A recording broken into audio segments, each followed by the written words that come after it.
All right, so James, what about Docker monitoring? Are there things that just work better than others? What are the best monitoring tools for Docker? So there's a few different things out there. The very basic thing is that Docker actually comes with a command called stats. So if you run Docker stats, you will actually get sort of basic CPU, Hmm. memory, network I/O, and a couple of other things for various containers. So that's a really good way to sort of see, immediately Hmm. what's happening. The Docker Remote API also publishes metrics and statistics and performance stuff.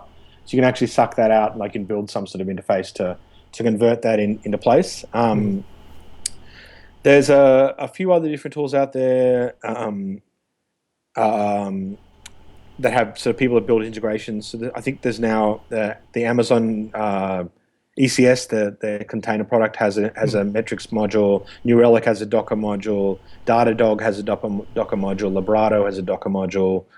And most of the sort of major monitoring systems, things like Sensu and Nagios and stuff like that. So people have written plugins that allow you to sort of, monitor the state of Docker. Um, it really depends on your sort of requirements. I think for very basic stuff, wrapping a simple script around the Docker API is probably incredibly cheap. Output the metrics as to statsd or something like that, and then just collect them. If you want to look at sort of those metrics in the context of the other applications and services, Hmm. then something like New Relic is probably or Datadog is probably a good solution where you Hmm. see your Docker container performance metrics juxtaposed with the sort of application metrics of whatever's running in the containers. Hmm. What do you think about Amazon's ECS containers, by the way? Have you had a chance to try them out? Yeah, we've had a quick look at it at Kickstarter. We're a very big EC2 shop, Hmm. or a very big AWS shop. And so I'm always interested in the new services they build.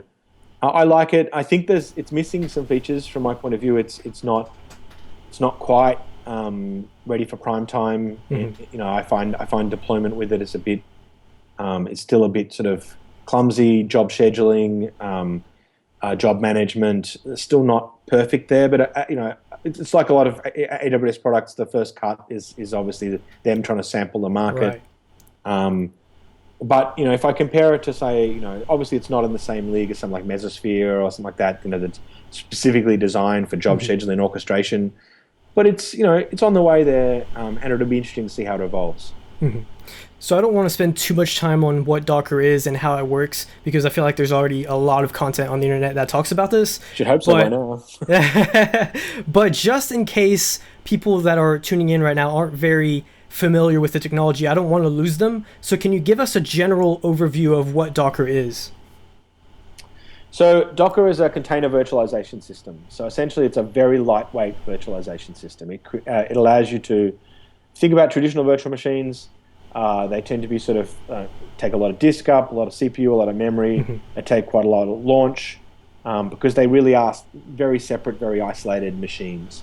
Docker containers are built on top of the Linux kernel. They're very lightweight. They use some Linux kernel features to construct what you think about. I guess you could describe a traditional virtual machine as more like a sort of big brick house, and a Docker container is more sort of like a weatherboard, fibro, aluminum siding sort of container. So it's not as strong. You can punch through it a bit more easily, but it's very lightweight, takes up very little disk, very little memory, and runs lightning fast. So most Docker containers launch in sub-seconds, and they're designed to be very easy to use, and more importantly, they're designed to be built around a workflow. So Docker's original intent was to provide a system for a platform as a service that's called Cloud, which was a product that the Docker team used to run. It turned out to be really, really good at that, really good at that sort of workflow of like, I have some application code, I want to package it up, and I want to ship it, and I want to run it. Hmm. Um, and that workflow is incredibly important to developers. All developers know that every line of code that sits on their machine, rather than being deployed in production, is not making you money. It's not delivering any business value. It's not doing you any good. So the process of getting that code off your machine and into a production environment needs to be frictionless and seamless and easy. And Docker is a way to try and enhance that experience. What is a common mindset that you've seen people that are new to Docker that really hinders them from understanding the technology? Maybe they come from a virtual machine background. Have you seen anything that a lot of people seem to think about, and it kind of makes it so they don't really understand how Docker works? I think some people do think about Docker like traditional virtual machines, and there's a couple of reasons why that's problematic. One is that Docker is much more lightweight. From a security point of view, I don't think Docker containers are as secure as virtual machines. It also means you sort of think about like a virtual machine. In a lot of cases, despite it being sort of virtual, often a virtual machine will run for years and years and years, or months and months and months. Docker containers are very much designed to be ephemeral. They're designed to run for short periods of time, and really, they're not something you're not likely to run a Docker container for 6 months. You're likely to run a Docker container for 6 minutes. So let's walk through a very basic web app as a scenario, just to get an understanding of how we should be using Docker. So let's say, for example, I want to set up a single instance machine on Amazon. I have a web server, my database, and my app. How would I do that in Docker? Would I create separate containers for each of these services and link them together, have them communicate? Or do I build one bigger container and have all the services inside of it? How does that work? Well, it depends somewhat on the complexity of the app, but I would tend to build separate containers for every service. There's a few things I get out of that. One is that if I want to scale that app, it's very easy for me to say I would like 10 web server containers instead of one web server container. Yeah. I can very easily add a container that is HTTP or hub proxy. I also get a separation of concerns. If my web service goes away, I know that I just have to restart that container. I don't have to poke into the container to see which of the 3 services stopped, and I don't have to do things like restart a single container to get all 3 services to work in some way. So I get a separation of concerns. I get an easy to scale distributed architecture, and I get a really easy to monitor and represent service. How do you have those different containers communicate with one another? How does Docker know what's going with what, etc.? So Docker allows you to a couple of different ways. One is that Docker exposes a series of can expose network ports, so it can sort of say things like,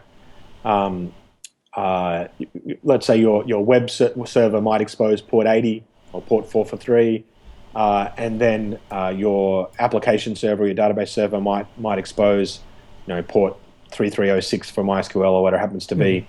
But you can also create links between containers. So I can do things like I can have my web service expose port 80.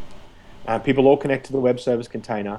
Then the web service container says, I'm a WordPress site. I need to go and get my database stuff out of my database.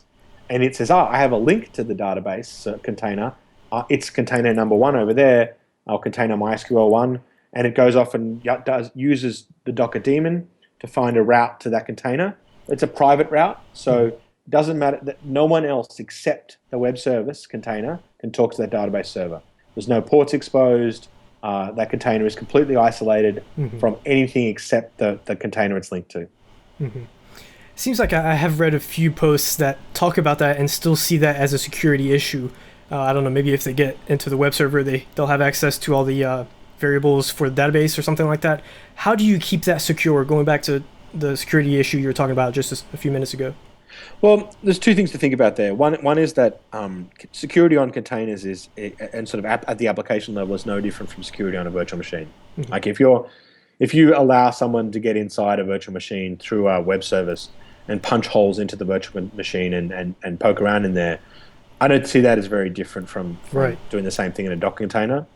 But I do think what's important to note is that a virtual machine has a far thicker set of walls between the sort of host operating system and the virtual machine than Docker does between the containers and the daemon and the underlying host operating system. So I tend to think about it's a good idea to run things like SE Linux or AppArmor on the Docker host, so the Docker server itself, so you can ensure that only those processes that are allowed to run, like Docker, for example, are the things that running on that machine, and you'll get alerts or have it prevented. I also think you should run services of like security together. So if you're sticking your front end web services on the same box as your back end ERP server, that strikes me as a poor co-location of security concerns. And I would divide my workloads up into things of like security or like security level or like security type. All right, so we have our containers in our instance now. How do you deploy code to it? Well, it depends. There's a couple of different ways. One is that Docker containers are launched from a Docker image. The Docker image is it's a built file system, and what happens is you can do things like think about it as a tiny, thin operating system, just the bare pieces you need to run a service. So I could do something like install Apache and WordPress and the WordPress PHP code base and enable PHP, and I can create an image called, say, WordPress. And then when I create a container from that, it has all of the WordPress code and all of the stuff it needs to run a WordPress instance. So I can bake it into my image. So I can bake my source code in. Quite a lot of people, every time there's a new commit of an application, Jenkins or GitHub or whatever they're using to build their application, automatically rebuilds all the Docker images with the new update in it. And the idea is, because they are sort of relatively ephemeral, you just stop some of your containers and rerun them with the new image and the new version of the code.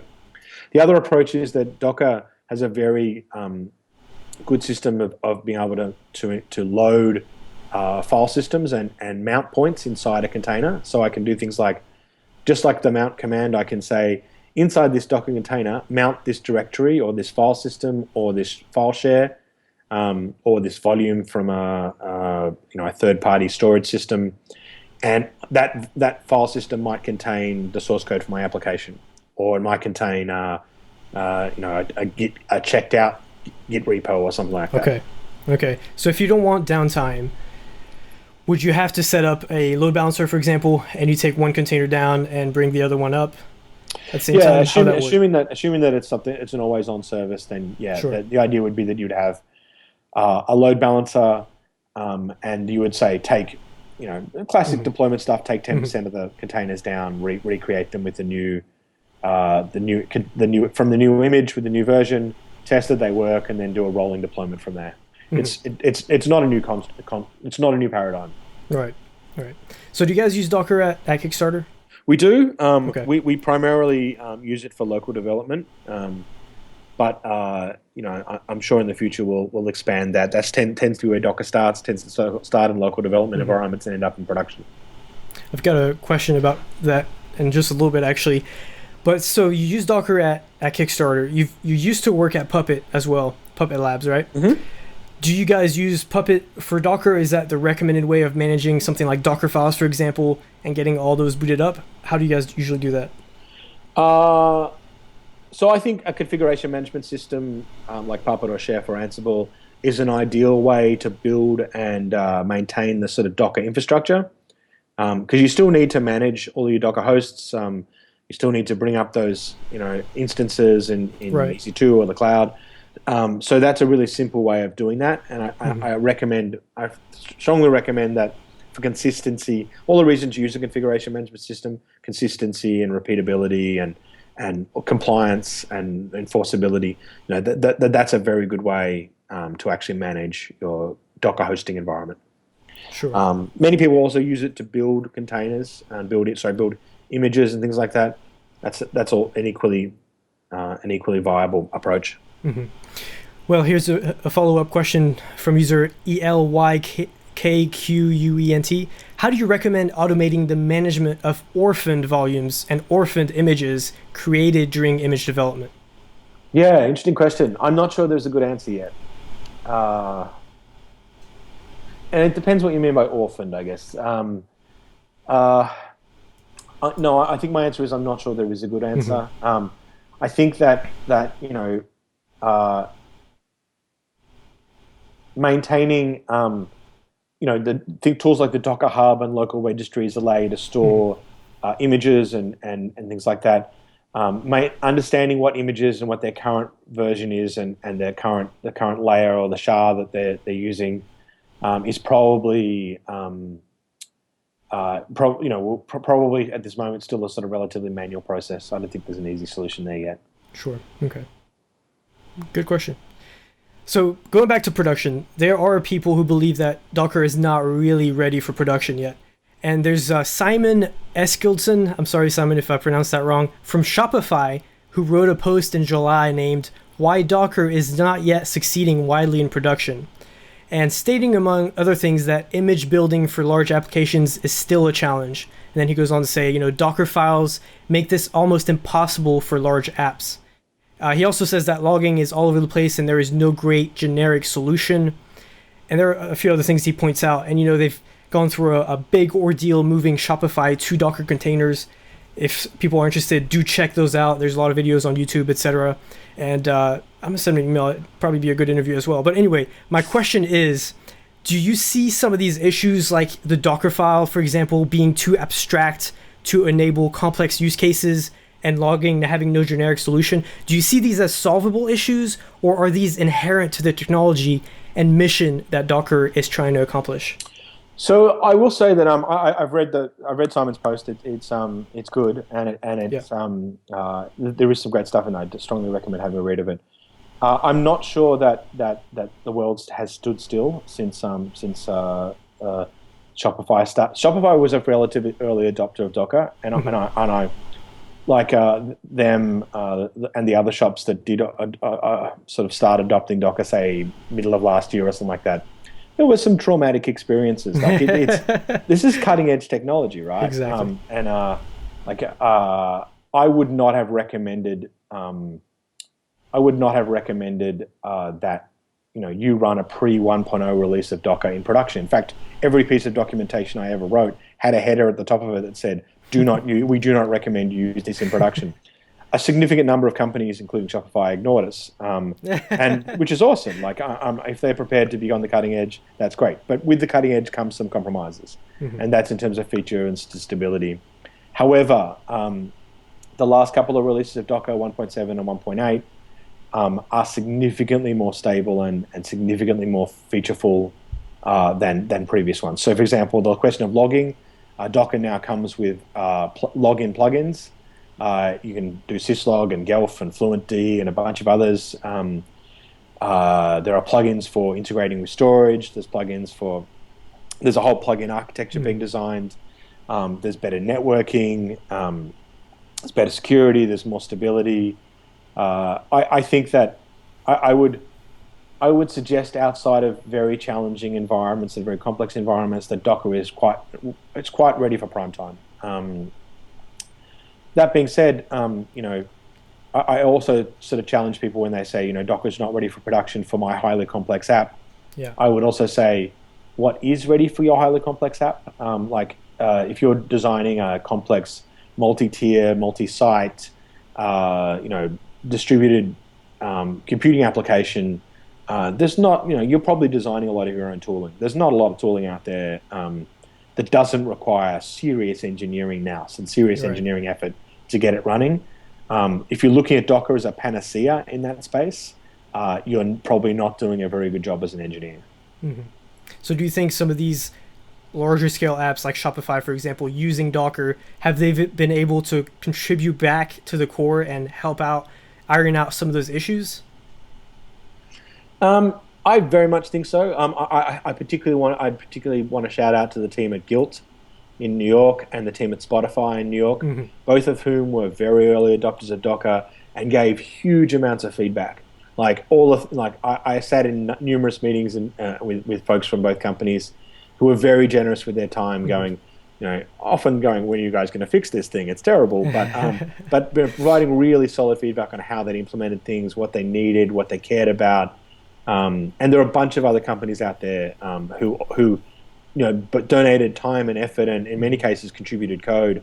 I mean, Docker's a huge ecosystem as an open source project, and I can't thank those people enough. That they made the difference between Docker being successful and not. That's awesome. Thank you, guys. All right, so just to wrap up Docker, running out of time here, what are some interesting tools and trends that you see in the Docker horizon, maybe the next year or so? So I think the big things that are coming up. So Docker has two tools that have been recently added, or relatively recently added. One's called Docker Compose, which is like how you can build multi-container, multi-tier applications very easily with Docker. So it's a single definition file that allows you to say, you talked the example before about a web service, an application service, and a database. It's a very simple way of saying, here's how how you build those three things together and link them together using one configuration file. The other tool is called Docker Swarm, and Docker Swarm allows, so that's a swarm. I have an accent, so it's a SWARM, like beast, swarm. Sure, sure.